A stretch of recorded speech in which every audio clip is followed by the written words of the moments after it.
Mukunda jewellers లో gratitude sale flat 50% of on value added offer అన్ని branches కి వర్తిస్తుంది. మన తెలుగు ప్రేక్షకులకి ఏదైనా మూవీ రిలీజ్ అవుతుందంటే దాన్ని రీక్రియేట్ చేయడం అనేది కూడా సర్వసాధారణంగా చూస్తుంటాం. అలాగే రీసెంట్గా రిలీజ్ అయిన సీతమ్మ వాకిట్లో సిరిమల్ల చెట్టు, మరి ఆ పూలకుండీని చిన్నోడు ఎందుకు తన్నాడు, అంటే అసలు ఆ మూవీ అనేది ఇప్పుడు మన మనసులోకి ఎంత హత్తుకుంటుంది. సాంగ్స్ కానీ అండ్ ఆ డైరెక్టర్ ఎంత స్పెషల్గా మారిపోయారు. ఆయనే శ్రీకాంత్ అడ్డాల గారు. ఇప్పుడు మనతో పాటు మన ఐ డ్రీమ్ స్టూడియోలో మీ చాణక్యతో మరి శ్రీకాంత్ అడ్డాల గారు కూడా ఉన్నారు. మరి అయితే బోల్డ్ అయిన విషయాలు అండ్ ఫ్యూచర్ ప్రాజెక్ట్స్ ఏంటనేది కూడా ఆయన అడిగి తెలుసుకున్నాం. Hi sir. హాయ్ అండి. తనకైతే థియేటర్స్లో అందరి చేత పూలకుండీలు తన్నిచ్చేలా చేస్తూ ఉన్నారు అండ్ ఫోన్లో ఎరా అంటే ఎరా అనిపించేలా చేస్తున్నారు. మళ్ళీ ఒక 12-13 years బ్యాక్ తీసుకెళ్ళి ఆ గోల్డెన్ మెమరీస్ని కూడా రీకలెక్ట్ అయ్యేలా చేస్తున్నారు. ఎలా అనిపిస్తుంది? ఖచ్చితంగా చాలా సంతోషంగా ఉంటుంది కదండి. ఎందుకంటే ఎప్పుడు కూడా మనం చేసింది ఒకటి కొన్ని సంవత్సరాల తర్వాత మన జీవితంలో చాలా అలాగే మెమరీల కింద ఉండిపోతాయి. అచీవ్మెంట్స్ ఏమో ఇంకా బాగా గుర్తుండిపోతాయి. అది మళ్ళీ రిపీట్ అవుతుంటే ఇంకా అసలు ఆనందం వేరేగా ఉంటుంది కదా. సో చాలా బాగా అనిపిస్తుంది అండి. మూవీ రిలీజ్ అయిన దాంతో కంపేర్ చేసుకుంటే రిలీజ్కి ప్రేక్షకులు వాళ్ళ దగ్గర నుంచి వస్తూ ఉన్న ఆ ఒక ఫేమ్ కానీ అండ్ పీపుల్ తీసుకుంటున్న రిసీవింగ్, ఆ లవ్, ఆ సీన్ రీకన్స్ట్రక్షన్ చేయడం కానీ సో ఆ రీల్స్లో చూస్తుంటే సరదాగా అనిపించింది. చాలా అండి. అంటే ఇప్పుడు రిలీజ్ ట్రెండ్ ఒకటి బాగుంది ఈ స్టేట్లో కానీ ఏ స్టేట్లో అయినా, ఇది బాగుంది అంతా. సో ఇంకోటి ఏంటంటే ఈ సినిమాకి అప్పట్లో ఉన్న వాళ్ళంతా మేబీ ఇప్పుడు కరెక్ట్గా ఓ 24-25 వచ్చి ఉంటారు. ఎందుకంటే థియేటర్లో నేను చూశాను, విశ్వనాథ్ థియేటర్కి వెళ్ళి చూశానండి, మల్లికార్జున థియేటర్ కూడా. ఓకే. వెళ్ళి చూసినప్పుడు అందరూ యూత్గానే ఉన్నారు. సో వీళ్ళు అప్పుడు చాలా చిన్నపిల్లలు అయి ఉంటారు కదా. సో ఆ మిడిల్ క్లాస్ తాలూకు ఏదైతే ఉంటుందో స్ట్రగుల్ అందులోంచి పుట్టిన సినిమా కదండి. సో అందరికీ కనెక్ట్ అయింది. అది ఇప్పుడు బాగా అర్థమవుతుంది. సో దాంతో డైలాగ్ టు డైలాగ్ కూడా చెప్తుంటే నాకు చాలా బాగా అనిపించింది. Dialogue to dialogue, scene to scene ఏ ఒక్కటి వదలట్లేదు. అంటే మన తెలుగు సినీ ఇండస్ట్రీకే ఎప్పటికీ మర్చిపోలేని ఒక క్లాసిక్ అనేది కూడా ఇచ్చారు. అంటే ఎప్పటికీ మర్చిపోలేని క్లాసిక్ అంటే చాలా ఉన్నాయండి. చాలా ఉన్నాయన్న. కాకపోతే ఏంటంటే ఇప్పుడున్న జనరేషన్ వాళ్ళు ఒక క్లాసిక్గా గుర్తుపెట్టుకునే వాటిల్లో సో ఇది ఈ మూవీ, అది కూడా మీ సెకండ్ మూవీ. జర్నీ అసలు ఎట్లా స్టార్ట్ అయింది? ఆ స్టోరీ ఒక మెయిన్ మోటో ఏంటి దాని వెనకాల? యాక్చువల్గా అండి కొత్త బంగారు లోకం తర్వాత ఈ సినిమా అని అనుకోలేదండి. ఓకే. వేరే చాలా ఐడియాస్ ఉంటాయి కదా, ఏ ఐడియా చేద్దాం ఎలా చేద్దామని అనుకుంటా ఉన్నాను అనమాట. కానీ తర్వాత సంక్రాంతికి ఇంటికి వెళ్తున్నాను, కరెక్ట్గా దుర్గుడి దాడుతున్నాను. అప్పుడు మార్తాండికి వెంకటేష్ గారి నుంచి ఫోన్ వచ్చింది. ఓకే. ఇలాగా నాగార్జున గారికి ఏదైనా కథ ఉందా అని. అంటే ఇప్పుడు సడన్గా ఏదో నేను ఏంటంటే వరుణ్ సందేశ్ ఇలాగా ఓ 16 ఏళ్ళు 17 ఏళ్ళు అలాంటి ఒక సినిమా చేశాను, టీనేజ్ మూవీ. సడన్గా నాగార్జున గారు అనేసరికి అంటే ఇప్పుడు డైరెక్టర్గా అన్నీ చేయాలి. ఇప్పుడు ఆ టైంలో మనం రెడీగా ఉన్నామా లేదా అనేది ఒకటి ఉంటుంది కదా పాయింట్. చెప్తాను సార్ అని అప్పటికి ఫోన్ పెట్టేసిన తర్వాత ఆ జర్నీలో ఆలోచించుకుంటున్నాను. ఇప్పుడు నిజంగా ఆపర్చునిటీ వస్తే ఇప్పుడు ఈయనకి ఎలాంటి కథ చెప్పాలి ఏంటి అని. చాలా క్యాజువల్గా అన్నతమ్ములు కాదని చెప్పి అంతకుముందు ఫ్రెండ్స్ తోటి అంటా ఉండేవాడు అండి. ఇప్పుడు మా ఇంట్లో జరిగేది లేదా వేరే అందరిలోనూ ఒక ఫీలింగ్ ఉంటుంది కదా, అది బేస్ చేసుకుని ఏదైనా చేస్తే బాగుంటుంది అని ఒక ఆలోచన అంతే, అందుకని మించింది ఏమీ లేదండి. అలాంటిది ఏమైనా చేద్దామా పోనీ అని అనుకుంటా ఉన్నాను. 2 రోజుల్లో మరి బ్యాక్ వచ్చానండి. వచ్చి నాగార్జున గారిని కలిస్తే మల్టీ స్టార్ అని ఒక పాయింట్ ఉంది సార్, ఇంకా దాన్ని డెవలప్ చేయలేదు, 2 కావాల్సి వస్తారు సార్ అని చెప్పేది అన్న. ఆయన సరే చూద్దాం అన్నారు. ఎందుకంటే అప్పటికి ఇంకా నేను కథ చెప్పే పొజిషన్లో లేను కాబట్టి. ఓకే. కరెక్ట్గా 3వ రోజుకి మళ్ళీ ఇదే మార్తాండి వెంకటేష్ గారు సురేష్ బాబు గారు పిలుస్తున్నారు, ఒకసారి వెంకటేష్ గారు సినిమా అని అంటున్నారు అని అన్నారండి. అంటే మేబీ ఈ ఫ్యామిలీ మూవీ అనే ఆలోచన అక్కడికి ఏమైనా వెళ్ళిందో నాకు తెలియదు. ఓకే. అప్పుడు అక్కడికి వెళ్తే 2 ఉన్నారండి, సురేష్ బాబు గారు ఉన్నారు, వెంకటేష్ గారు. ముందు కొత్త మంగళ గురించి బాగా తీసావు అది అని చెప్పారు. తర్వాత ఏదైనా కథ ఉంటే చెప్పు మనం చేద్దాం అది అంటే అప్పుడు సేమ్ ఇలాగే 2 ఉంటే బాగుంటుందండి, అన్నతమ్ములు కదా అనుకుంటున్నాను అని ఆ లైన్ చెప్పాను సార్. ఇది మనం సమాజానికి ఏమి ఇచ్చినా ఇవ్వకపోయినా, మనం ఎంత సేవ చేసినా చేయకపోయినా ఓ మంచి సామరస్యంతో కూడిన కుటుంబం ఇస్తే చాలు, ఇంకా అంతకు మించిన సేవ అంటే పెద్ద ఉండదు.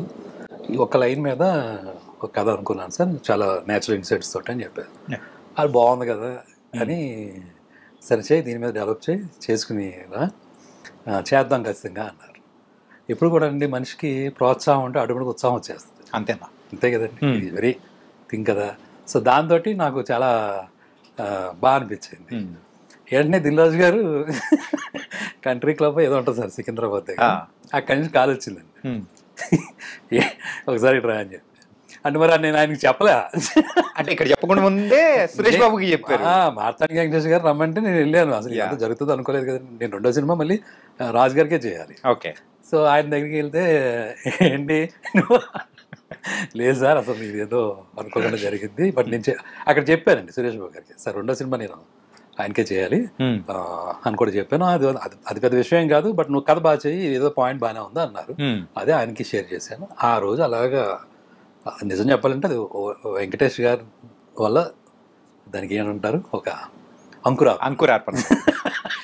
కానీ సార్ ఫస్ట్ రాజు గారికి అంటే ఇద్దరు హీరోస్, అది కూడా పెద్ద హీరోస్ కావాలి అని అన్నప్పుడు అరే అవునా వద్దు వద్దు అని చెప్పేసి అన్న సందర్భం ఏదో ఉందని మేము విన్నాం. ఇది నిజమా? అంటే ఒక లెవెల్కి వెళ్ళిన తర్వాత ఈ డెవలప్ చేసేదంతా మళ్ళీ నెక్స్ట్ వర్షన్ చెప్తాం కదండి.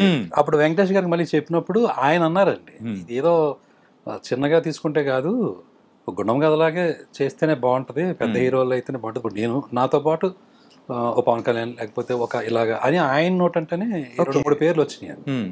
నా పరిస్థితి ఎలా ఉంది తెలుసా మీకు? చెప్పండి సార్. అంటే మనం ఎప్పుడు ఊహించిన పేర్లన్నీ వస్తున్నాయి. That is one thing. రెండోది దానికి తగ్గట్టుగా చేయాలన్నా కసి ఉంటుంది కదా ఆటోమేటిక్గా. సో ఆ విషయం నేను రాజు గారికి చెప్పాను. ఓకే, ఇలాగ వెంకటేష్ గారు కూడా చెప్తున్నారండి. సో మనం దానికి తగ్గట్టుగానే నేను సినిమాలో ఉందండి, ఆ విషయం ఉంది, దాందే ఉంది, నిలబడుతుంది ఖచ్చితంగాను చేద్దామని. అంటే అప్పుడు కుదురుతుందో లేదో, ఎందుకంటే చాలా క్లాషెస్ ఉంటాయి కదండి ఇంకా సాధారణంగా బిలీఫ్ సిస్టమ్స్లో. కానీ సార్ మీరు ఆ మూవీ ఇద్దరు స్టార్స్తో తీయక ముందు కంపేర్ చేసుకుంటుంటే ఒక 10-15 ఇయర్స్ ముందు వరకు కూడా ఒక ఇద్దరు స్టార్స్ కలిపి చేసిన మూవీస్ చాలా అంటే రేర్. ఏదో క్యామియో ఇచ్చేసి వెళ్ళిపోవడం అనేది చూస్తాం తప్ప అది ఇద్దరు స్టార్స్ ఉండి చేయడం అంటే అప్పట్లో పెద్ద హాట్ టాపిక్ అనేది కూడా నడిచింది. మీ మీద కూడా ఒక స్పెక్యులేషన్ అనేది కూడా ఊహించని అంటే రీతిలో పెరిగిపోయే ఉంటుంది కదా ఆ సిచ్యువేషన్ హ్యాండిల్ చేయడం, అది కూడా సెకండ్ మూవీకే. అంటే అది ఎప్పుడు ఆ ధైర్యం వచ్చిందంటే మహేష్ బాబు గారు ఎప్పుడైతే వచ్చారో నాకు అసలు చాలా ధైర్యం వస్తుంది. ఎందుకంటే ఆయనతోటి సినిమా చేసిన అనుభవం వాళ్ళు చెప్పాలండి. ఓకే, వాళ్ళకు తెలుస్తుందండి అని అంతా ఎలాగా చూసుకుంటారో, ఎలాంటి బలాన్ని ఇస్తారనేది. So that's sir. ఏం చెప్పిచ్చారు సార్ మహేష్ బాబు గారిని?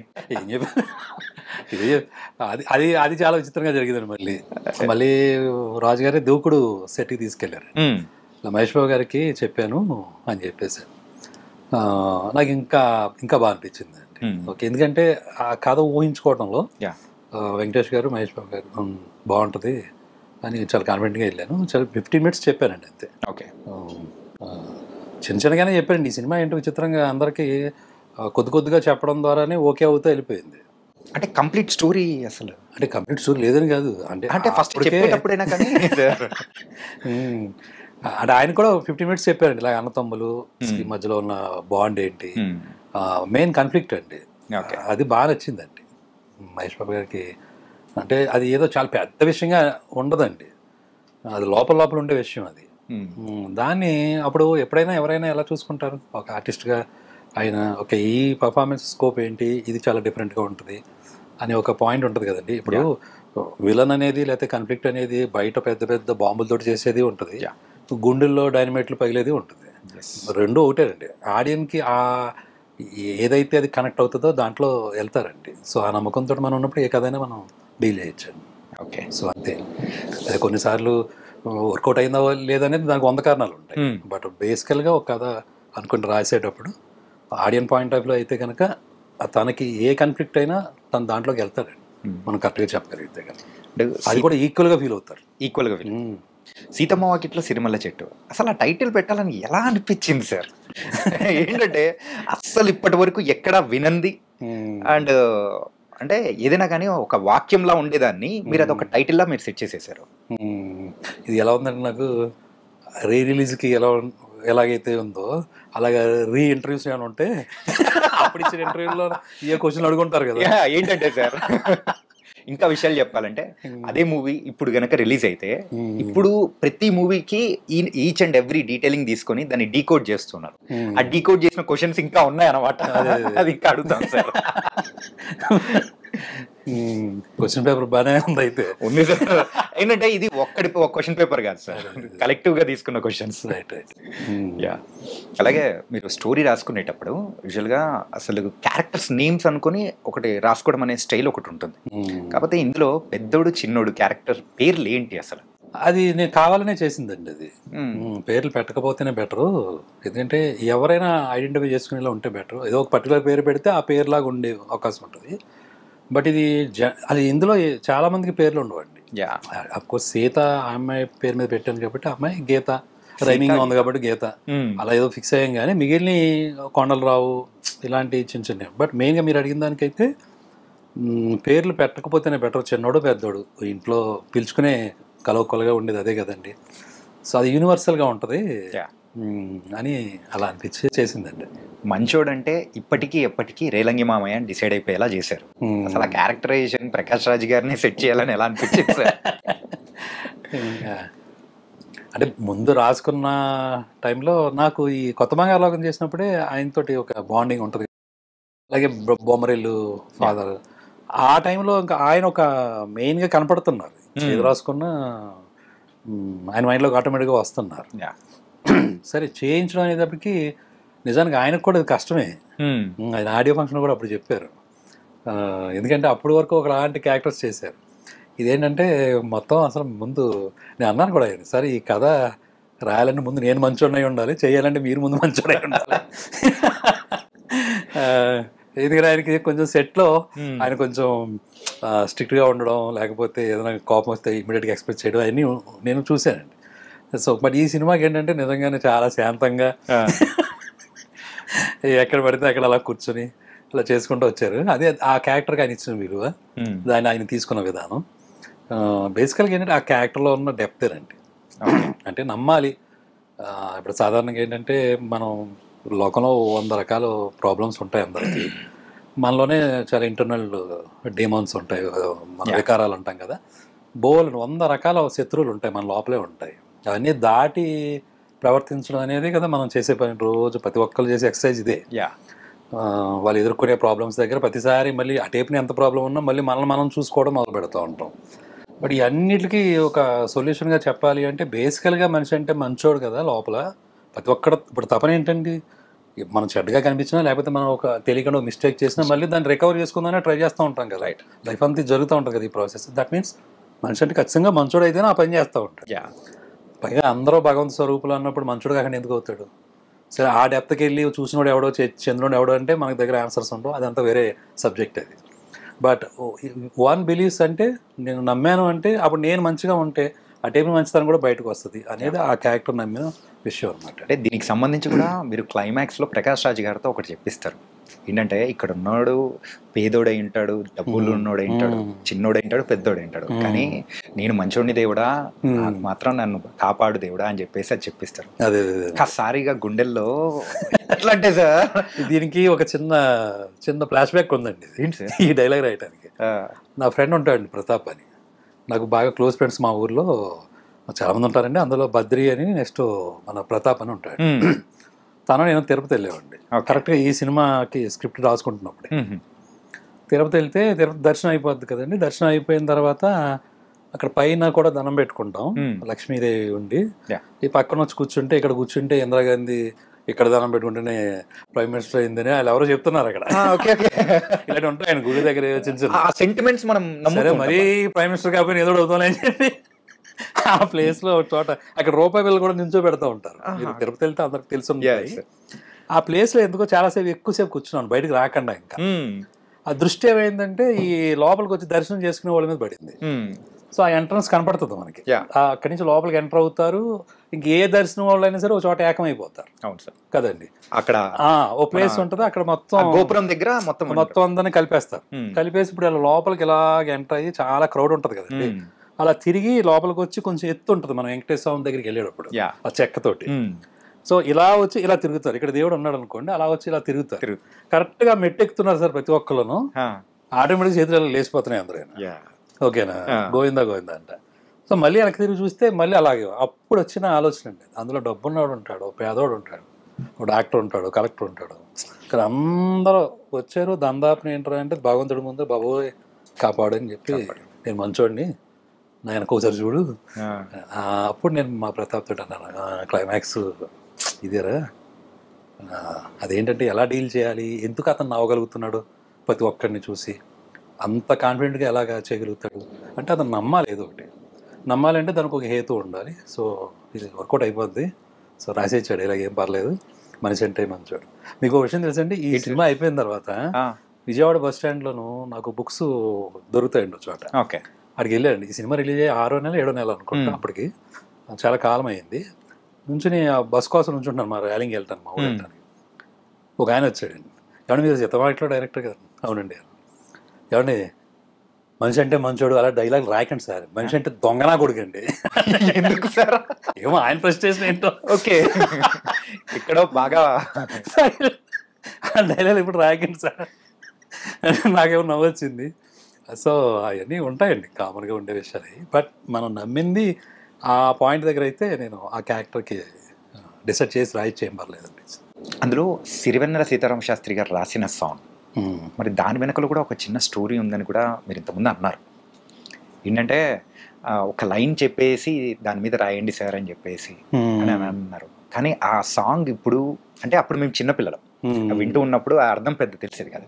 ఇప్పుడు ఎప్పుడైనా కానీ బాధలో ఉన్నప్పుడు అది వింటూ ఉంటే మోటివేషనల్ అనిపిస్తుంటారు. ప్రతి ఒక్క లైన్ కూడా బరువు అనుకుంటే బరువు, అవునండి, సులువు అనుకుంటే సులువు అనుకుంటే సులువు అని. అది సీతారామేశ్ గారితో ట్రావెల్ ఎలా ఉంటుంది అంటే అండి, గంటలు ఆయన దగ్గర డిస్కషన్ ఉంటుందండి. మనం ఏదో సినిమా కథ చెప్పేసాం, ఆయన ఏదో లిరిక్ రాసాడు, సిచ్యువేషన్ చెప్తే అలా ఉండదండి. చాలా డెప్త్కి వెళ్తారు ఆయన, దాని గురించి అడుగుతారు. కొన్ని 100 క్వశ్చన్లు ఉంటాయి అప్పుడు. అవన్నీ మనం సరదాగా అంటే దాన్ని మనం చాలా మనది కూడా పెరుగుతుంది, మనం కూడా ఆలోచన ఓకే ఇలా కూడా ఆలోచించవచ్చు కదా అనేది ఒకటి ఉంటుంది కదండి. అది తెలియకుండానే చాలా దూరం వెళ్తూ ఉంటుందండి డిస్కషన్. ఒక్కొక్కసారి నైట్ కూడా అయిపోయేది. ఓకే, ఈవెన్ కొత్త బంగారు లోకానికి నీ ప్రశ్నలు నీవే ఆ సాంగ్ రాయటం కూడా అలాగే జరిగిందండి. అలాంటి మనసులో ఉన్న ఫీలింగ్ చెప్పి దాని నుంచి పుట్టించాలి కదండి అది. అప్పుడు కూడా ఏంటంటే నాకు అట్రాక్షన్ అంటే తప్పు అని అంటూ ఉంటారండి. తప్పు కాదండి, అది నిజంగా న్యాచురల్ థింగ్. ఇప్పుడు సముద్రంలో అలలు లేకుండా ఉండవు కదా అని అలా మాట చెప్పి తర్వాత ఈ కాన్సెప్ట్లో రాస్తే బాగుంటుంది అని పెట్టి, అలాగే ఈ సినిమాకి కూడా ఇప్పుడు ప్రకాష్ రాజ్ గారు ఎందుకు అలా ఉంటున్నారు, మిగిలిన అలా ఎందుకు ఉండలేకపోతున్నారు, అదే రేలింగ్ మావి క్యారెక్టర్ మిగిలిన అందరూ అలా ఉండలేకపోతున్నారంటే వాళ్ళకి నమ్మకం చెక్కట్లేదు. ఒకవేళ నమ్మకం చిక్కుదాం అనుకున్నా ఇలా ఏదో కష్టం వస్తుంది, మళ్ళీ దానికి తడబడిపోవటం, మళ్ళీ మన యాటిట్యూడ్ ఒకటి ఉంటుంది, ఇదే కరెక్ట్ ఏమో అనుకోవటం. ఆ టైప్ నోట్లో కూడా తప్పు చూసినప్పుడు నేనే కరెక్ట్ అని అనుకోవటం, ఇలా 100 రకాల కింద ఉంటాయండి. అది ఒకలాగా చెప్పేసేది కాదు కదా. సో అది నువ్వు తీసుకుంటే బరువు, వద్దు అనుకుంటే వద్దు, అది నీ చేతుల్లోనే ఉంటుంది. ఇప్పుడు మరి ఎండొత్తంటే నువ్వేమన్నా తిడుతున్నావు ఏంటి, దాన్ని భరిస్తున్నావు కదా సాయంత్రం వరకు. మరి మనిషి విషయంలో ఏమైంది ఆ చిన్న కామన్ సెన్స్ అని మనం ఇలా చెప్తాం కానండి. బట్ అది ప్రాక్టీస్లోకి వచ్చేటప్పటికి వర్కౌట్ అవుద్దాలి. అప్పుడు అలా అనుకుంటే రామాయణం చదివిన తర్వాత అందరూ గొప్పలు అయిపోవాలి కదా. ఇప్పటికీ ఎందుకు అవ్వరు అంటే మాయ సంథింగ్ ఏదో ఉంటుంది. బట్ అది అయినా కానీ ఒక మంచి విషయాన్ని ఎప్పుడు చెప్తూనే ఉండాలని ఒక దానికి కట్టుబడితే that practice makes like this అనమాట. ఆ పాయింట్ చెప్పి ఆయనతో డిస్కస్ చేసి ఎలా అంటే అప్పుడు ఆయన యాక్చువల్గా 4 చరణాలు రాశారండి దానికి. 4 ఎన్నో రాశారండి. అప్పుడు కరెక్ట్గా టెంకాసి అని అక్కడ షూటింగ్ జరుగుతుంది సీతమ్మ, అక్కడికి ఫోన్ చేశారు. ఓకే, కొంచెం బాగా క్రౌడ్ ఉందండి అక్కడ, వినటానికి కూడా కొంచెం ఫోన్ కూడా సరిగ్గా వినపడట్లేదు. ఏ సీన్ షూట్ చేస్తున్నారు సార్? అది రన్నింగ్ ఫైట్ ఉంటుంది కదా, చేస్తున్నప్పుడు వచ్చింది. ఆ హోటల్ ఏదో ఉందండి, అప్పుడు హోటల్ లోపలికి వెళ్ళిపోయి కూర్చుని కొంచెం సౌండ్ బయట డిస్టర్బెన్స్ లేకుండా ఉంటే ఆయన మొత్తం 4 చరణాలు చెప్పారు. ఓకే, యాక్చువల్గా సినిమాకి 2 పెడదామని, అదే ముందు మాటే సాంగ్ ఒకటి, ఇంకోటి చివరిలో పెడదాం. బట్ 3 చరణాలు ఎప్పుడైతే చెప్పారో 4లో ఈ 3 వాడేస్తానండి, ఎక్కడికి వెళ్తే అక్కడ దీన్ని ఏది ఒక్కదాన్ని వేస్ట్ చేయను అని చాలా బాగా ఎంత గొప్పగా రాశారండి. మరి మాటలు కాదు కదా అసలు. ఆ తర్వాత కూడా ఏదైనా ఒక సందర్భం వచ్చినప్పుడు ఈ పర్టికులర్గా ఈ టాపిక్ అంటే ఈ సాంగ్ గురించి టాపిక్ తీసుకొని నలుగురికి చెప్పే విధానం కానీ నిజంగా భలే అనిపించింది. ఆయన అమెరికాలో ఎక్కడో చెప్పారు. అవునవును, సరదాగా మనం కూర్చొని మాట్లాడే ఆ సందర్భంలో ఒక పైగా అది అలా చక్కగా ఇమిడిందండి. ఇప్పుడు మహేష్ బాబు గారు ఇంటర్వ్యూ నుంచి బయటకు వచ్చినప్పుడు మళ్ళీ అక్కడ ప్లేస్ అయిపోయింది. మళ్ళీ ఈ అబ్బాయి చిన్నోడు పెద్దోడితోటి బాగా చావడానికి కూడా ధైర్యం రాదురా మనకి అంటే మళ్ళీ అక్కడ ప్లేస్ అయింది. ఎక్కడికి కావాలితే అక్కడ ఆ 4 చరణాల్లోనూ కావాల్సిన దాన్ని వాడేసుకున్నాం అనమాట. అలా రాసి ఇచ్చారు ఆయన. సార్ బాహుబలిని కట్టప్ ఎందుకు చంపాడు అనేది ఒక యూనివర్సల్ ట్రూత్ కోసం చాలా నాలుగు వెయిట్ చేశారు. కానీ ఇప్పటికీ దొరకని ఆన్సర్ ఏదైనా ఉందంటే చిన్నోడు పూలకొండ ఎందుకు తన్నాడు సార్, దానికి ఆన్సర్ మాత్రం కావాలి సార్. అంటే మీకు ఏం అర్థమైంది చెప్పండి పోనీ. ఫ్రస్ట్రేషన్ చూపించాలి. ఓకే చెప్పండి. నోటి బి ఆప్షన్స్ కాదు సార్. ఏంటంటే యాజ్ ఏ మేకర్ గా మీ మైండ్ లో ఒక ఆలోచన ఉంటుంది ఏంటంటే కరెక్ట్ గా అక్కడ పూలకొండి పెట్టండి దాన్ని తనేసుకుంటూ వెళ్ళిపోతాడులే అని మీరు అట్లేముండదు. కానీ దాని వెనకాల ఏదో ఒక పరమార్థం అనేది ఉంటుంది. మేము ఆలోచించడం అంతవరకు ఆలోచిస్తాం. అయితే మీరు దాని వెనకాల మాత్రం ఏదో ఒక ఇంటెన్షన్ పెట్టుకునే రాస్తుంటారు. వాడికి ఎంత ఇష్టం అండి అబ్బాయి పెద్దోడంటే? చాలా ఇష్టం, చాలా ఇష్టం కదా. అసలు తట్టుకోలేడు యాక్చువల్గా. నిజంగా ఇక్కడ ఇందులో ఏంటంటే పెద్దోడి మీద కోపం ఉంటుంది. ఎందుకంటే వాడు ఆ కసి లేదు, గెలవాలన్నా ఇది ఉండాలి కదా, ఇవి ఉంటాయి కదండి ఇంకా రకరకాల ఐడియాలజీస్. కోపం ఉంది కానీ దానికి మించిన ఇష్టం ప్రేమ కూడా ఉంటుందండి. ఒకవేళ కోపం వస్తే ఎక్కడ చూపించుకుంటాడో దాన్ని దాచుకునే హోల్డ్ చేసుకునే అంత ఇది లేదు. ఏ వస్తుంటే అందుకనే అంతకుముందు డైనింగ్ టేబుల్ మీద కూడా గ్లాస్ కొడతాడు. సో మనకి ఇష్టమైన వాళ్ళ మీద బాగా క్లాషెస్ వస్తున్నప్పుడు హోల్డ్ చేసుకుంటాం అంటే ఒక లిమిట్ వరకు ఓకే, కానీ ఒక స్థాయి దాటింది అనుకోండి దాన్ని ఎవరి మీద చూపించాలో తెలియక గొప్ప బయటకు వస్తూ ఉంటుంది. అది యాక్చువల్గా వాళ్ళని అవమానించినట్టే వాళ్ళు తీసుకుంటే కనుక. కానీ అది అవమానం అలాంటిది కాదు కదా. కోపం, బాధ వచ్చింది, విపరీతమైన ఇది వచ్చింది. ఎందుకంటే అక్కడ పక్కన చెల్లెలు పెళ్ళి, అది ఎవరిదో కాదు మన ఇంట్లోదే. అంటే నిజంగానే అవమానించాడు. అవమానం చాలా దారుణంగా ఉంది. ఓకేనా, అది కాదనలేని విషయం. బట్ వీడికి తెలియదు ఆ విషయం, అది ఎందుకు అంత బాధపడుతున్నాడు అనేది. ఒక లెవెల్ వరకే తిను తీసుకుంటున్నాడు. ఒకవేళ ఎవరైనా అన్నారా అని కూడా అడుగుతాడు. అంటే మటుకి నువ్వేనా పిగేస్తాడు, వెళ్ళి నాటకాలు వేసుకో అంటాడు. సో నాటకాలు అనేది తిన ఎక్క నేచర్ కాబట్టి అది వచ్చేసరికి మీదకి ఆ బాణం కోపం వచ్చింది. ఇవన్నీ బ్లాస్ట్ అవ్వాలి అంటే ఓకేనా. సో అక్కడ ఏదో ఒక వస్తువు మైండ్ ఆటోమేటిక్గా అక్కడ పోలకొండి ఉంది, ఒక తొందరనేడు దాన్ని. ఎలా తీసుకుంటాడు దాన్ని ఏమన్నా కాకుండా అనుకోవచ్చు సార్. అంటే ఎంత కోపం ఉందా ఇడికి ఏదైనా 100 అనుకుంటాడు కదా. అందుకని తర్వాత తన అడుగుతాడు ఎందుకు దానివరా నువ్వు పోలకొండి క్లైమాక్స్ లో, అదే సెకండ్ హాఫ్ బిగినింగ్ లో. సో ఇప్పుడు అది నీ మీద కోపం అది కాదు కదా, నేనే తట్టుకోలేని విషయం, అది హోల్డ్ చేసుకోలేని ఒక ఎమోషన్ అండి సార్. యాక్చువల్గా ఈ సిచ్యువేషన్స్లో మనం ఎందుకున్నాం, ఇలాంటి సిచ్యువేషన్స్లో ఎందుకు నలుగుతున్నాం మనం? ఎవరం చెడ్డోళం కాదు, పోనీ వచ్చిన ప్రాబ్లమ్స్ ఏమైనా పెద్ద పెద్ద ప్రాబ్లమ్స్ కూడా కాదు, కానీ ఏంటి నలుగుడు? ఓకేనా, ఏమీ హెల్ప్లెస్ సిచ్యువేషన్స్. మనుషులను అయితే మనం మార్చలేము, ఆడన్న మాట మనకి దిగుతుంది, దీనివల్ల మనకి క్లాషెస్ వస్తున్నాయి, మన అందమైన ఒక విషయం చెడిపోతుంది.